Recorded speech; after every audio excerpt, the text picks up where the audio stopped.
Hi అండి, welcome to my channel series kitchen. ఈరోజు నేను చూపించిపోయే రెసిపీ చెక్కలండి. పప్పు చెక్కలు అంటాం కదా, చాలా టేస్టీగా, చాలా బాగుంటాయి, క్రంచీగా. ఇవి ఎన్ని తిన్నా కానీ అసలు తిన్నట్టే ఉండదు. ఎన్ని తిన్నా తినాలనిపించి బోరు కొట్టిన స్నాక్ అండి ఇది. పిల్లలు ఈవినింగ్ స్కూల్ నుంచి వచ్చేటప్పటికి చేసి పెట్టుకోవచ్చు, చాలా ఈజీగా చేసుకోవచ్చు. ఒక గంట కష్టపడితే చాలా చేసుకోవచ్చు. చూడండి, దీనికోసం ఒక మిక్సీ జార్ తీసుకుని ఒక ఉల్లిపాయ, పెద్ద సైజు ఉల్లిపాయ, జీలకర్ర, కరివేపాకు, చిన్న అల్లం ముక్క, కొన్ని పచ్చిమిరపకాయలు, మనం తీసుకున్న పిండికి తగ్గట్టుగా కారం ఇంక ఈ పచ్చిమిరపకాయల కారమేనండి. ఇంకేం వేరే కారం అన్నది ఏం యూజ్ చేయం దీనికి. ఈ ఉల్లిపాయ ముక్కలు వేసుకోవడం వల్ల టేస్ట్ అన్నది చాలా బాగుంటుందండి. మీరు ఎప్పుడూ ట్రై చేయకపోతే ఒకసారి ఆనియన్ వేసి ట్రై చేయండి. చూడండి, ఇలా మెత్తగా మిక్సీ పట్టుకోవాలి. ఒక గిన్నె తీసుకుని బియ్యం పిండి తీసుకుందామండి, వరిపిండి. ఇది నేను ఇంట్లో పట్టించిన పిండేనండి. ఇంట్లో పట్టించి తర్వాత జల్లించి పెట్టుకున్నాను. ఈ పిండి తీసుకోవాలి, ఇలా మెత్తగా పట్టించుకోవాలండి. దీంట్లో సరిపడగా సాల్ట్ వేసుకుందాం. ముందుగా మనం మిక్సీ పట్టుకున్నాం కదా, పేస్ట్ కూడా వేసుకుందామండి. బాగా కలిపేసుకుందాం. ఇది ముందు సాల్ట్ వేసుకున్నాం కదా, అది కారము ముందు పిండికి పట్టేటట్టు కలుపుకుందాం కొంచెం.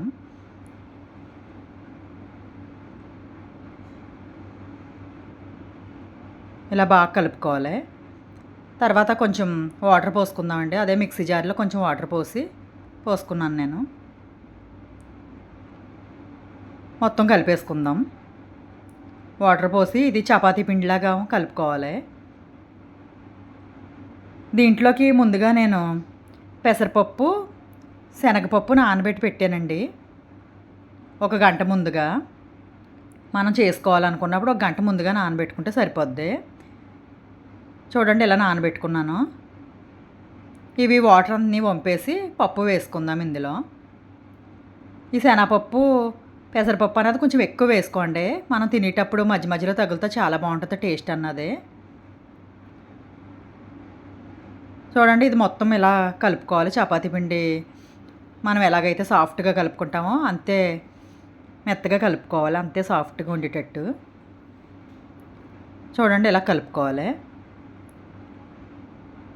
మొత్తం బాగా ఒత్తుకుంటా కలుపుకోవాలండి. ఆ పిండి అన్నది బాగా జిగురుగా రావాలి. నేను మామూలు చల్ల నీళ్ళే పోసాను, వేడి నీళ్ళు ఏం అవసరం అక్కర్లేదండి. చూడండి, ఇలా సాఫ్ట్గా కలుపుకుందాం.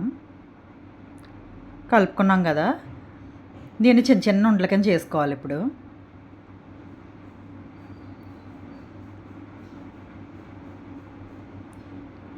ఇలా చిన్న చిన్నవి చేసుకుంటే పప్పు చెక్కలన్నీ తొందరగా వేగుతాయి, బాగుంటాయండి. ఇలా చిన్న చిన్న బాల్స్ చేసేసుకుందాం. ఇలా ఉండలు చేసేసుకుంటే మనం చాలా సింపుల్గా చేసుకోవచ్చండి పప్పు చెక్కలు అన్నవే. కమ్మగా ఎన్ని తిన్నా తినాలనిపిస్తుంది.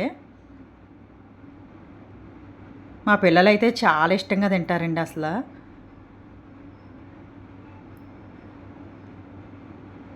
అసలు ఆయిల్ అన్నదే పేర్చవు ఇవి. ఇలా సగం పిండి ఉండలు చేసుకున్నాను నేను. మిగిలిన సగం పిండి మీద ఒక క్లాత్ తడిపేసి ఇలా కప్పేసుకోండి, పిండి అన్నది ఆరిపోకుండా ఉంటుంది. ఇప్పుడు దీనికి ఒక టిప్ చెప్తానండి, ఈజీగా చేసుకునేటట్టు. మనం చేతితో వత్తన అవసరం లేదు. ఇలాగా ఒక కవర్ ఒకటి తీసుకోండి. కవర్ కట్ చేసుకుని పెట్టుకోవాలి. పెట్టుకుని దాని మీద ఆయిల్ అప్లై చేసుకుందాం. మనం ఒక్కొక్కటి చేసుకోకుండా ఇలా ఒకసారి చాలా చేసుకోవచ్చు. కవర్ మొత్తం ఇలా ఆయిల్ అప్లై చేసుకుందామండి. ఈ టిప్పు పాటించి చేసుకుంటే మీరు అసలు ఎంత పిండి కలుపుకున్నా నిమిషాల్లో చేసుకోవచ్చు. నాకు మొత్తం ఇవి చేయడానికి ఒక 1 అవర్ మాత్రమే పట్టింది. చూడండి, మనకి ఎన్ని సరిపోతాయో అన్నీ ఇలా బాల్స్ పెట్టుకోవాలి. నేనైతే 9 పెట్టాను. ఇలా పెట్టుకుని మనం ముందుగా కవర్కి అటుపక్క కూడా నూనె రాసుకున్నాం కదా, అది ఇలా దీని మీద వేసుకోవాలి. మనం ఇలా దంచుకుని ఉంటుంది చూడండి, దంచుకుంటాం కదా మనం అల్లం వెల్లుల్లి అది అది కొంచెం బరువుగా ఉంటుంది కదా, ఇలా పెట్టేసి ఒకసారి ఇలా కొంచెం తిప్పితే సరిపోద్దండి. చిన్న బాల్స్ చేసుకుంటే కరెక్ట్గా సరిపోద్ది దానికి. చూడండి ఇలా అన్ని నిమిషాల్లో చేసుకోవచ్చు. ఈ టిప్పు పాటించి చేసుకోండి. మీరు చాలా ఎంత ఎక్కువ పిండి కలుపుకున్నా ఈజీగా చేసేసుకోవచ్చు, విసుగు అన్నది రాదు.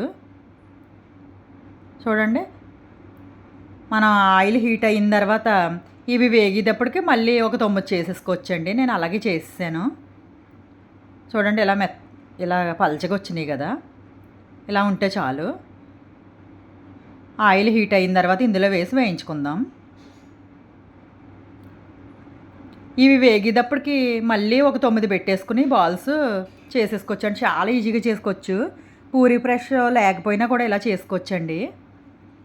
మనం పూరీ ప్రెష్తో చేస్తాం కదా ఎక్కువ పప్పు చెక్కలు అన్నదే తొందరగా అయిపోతాయని. అలా ఒక్కొక్కటి చేసుకునే దానికన్నా ఇలా ఇంకా ఈజీగా అయిపోతాయండి.